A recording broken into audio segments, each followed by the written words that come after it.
Ugye milyen jó érzés, amikor büszkék lehetünk közös sikereinkre, a hazai eredményekre. Ám a magyar termékekre már kevesebb figyelmet fordítunk.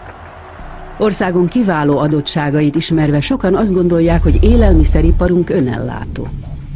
Pedig a számok mást mutatnak. Zöldségből és gyümölcsből is jelentős mennyiséget importálunk. Az utóbbi 10 év alatt a hazai málna termelése 5-ödére csökkent, a lédús szilvájé pedig 40 000 tonnával esett vissza. Ez éppen annyit nyom, mint 4 Erzsébet híd. Az elmúlt 10 évben 2-szeresére nőtt a behozatalunk, miközben a népesség 2%-kal csökkent. Az áruházak polcain is egyre nagyobb mennyiségben találkozunk külföldi árucikkekkel. De nem csak egzotikus termékeket, hanem sajnos paradicsomot, paprikát, egyéb feldolgozott árucikkeket, de még fűszerpaprikát is külföldről szerzünk be. Vöröshagyma termelésünk is több mint 65%-kal csökkent az elmúlt 10 évben, pedig a kiváló ízű magyar termék könnyedén maga mögé utasítaná a külföldi árut. 9 cukorgyárunk egymás után zárt be, nehéz helyzetbe hozva a hagyományosan cukorrépa termelésből élő családokat.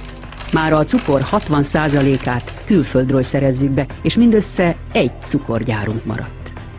Az elmúlt 10 évben 200 000 tonnával kevesebb friss hazai sertéshús került asztalainkra, ami több mint 50 milliárd forint bevételkiesést jelentett a magyar gazdáknak. Az ízletes és egészséges hazai tehéntej esetében is 10 év alatt 300 millió literrel csökkent a termelés kiváló tejtermelő gazdáink kárára. Ezzel a mennyiséggel 120 olimpiai úszómedencét lehetne megtölteni. Tudatos vásárlással, megfelelő odafigyeléssel ezt a kedvezőtlen folyamatot visszafordíthatjuk. Ám ha importtermékeket vásárolunk, akkor még inkább visszaszorul saját gazdaságaink termelése. Munkahelyek szűnhetnek meg, a boltok pedig kénytelenek lesznek külföldről beszerezni az árut. Pedig a kiváló minőségű hazai termék érték. Ahogy értéket jelentenek, egyre zsugorodó agrárterületeink, kihasználatlan földjeink is. Ezért olyan fontos, hogy tudatos döntéseinkkel segítsük a magyar gazdaságok megerősödését. Az utóbbi 20 évben az ízletes hazai almából 40%-kal kevesebbet termeltünk, mert egyre több külföldi gyümölcs jelent meg a boltokon. Közismert, hogy néha egészségügyi kockázatot is jelenthetnek az import élelmiszerek, és óriási távolságot tesznek meg, mire hozzánk elérnek. A paradicsom például átlagosan 2480 kilométert utazik, amíg eljut a magyar vásárlókhoz.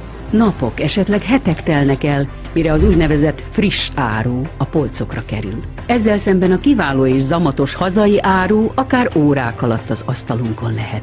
És közben a legfontosabbat se feledjük.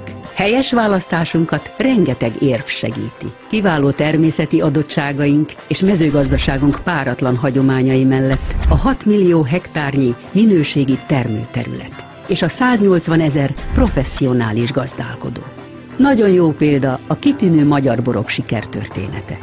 A magyar borba vetett hitnek köszönhetően az elmúlt 20 évben hatalmasat fejlődött a hazai ágazat.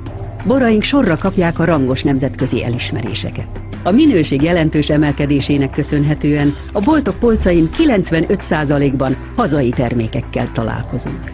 Tegyünk meg mindent azért, hogy ez a sikertörténet folytatódjon. A jövőben is válasszuk a magyar borokat. Már egyetlen apró lépés, egyetlen tudatos vásárló is elég, hogy pozitív változást indítson el. Aki magyar termékvédjeggyel ellátott terméket vásárol, mezőgazdaságunk és a hazai munkaerőpiac erősödését támogatja. Mert a minőségi magyar termékekre költött pénz a hazai vállalkozásokat gyarapítja, így az ön hasznára is válik.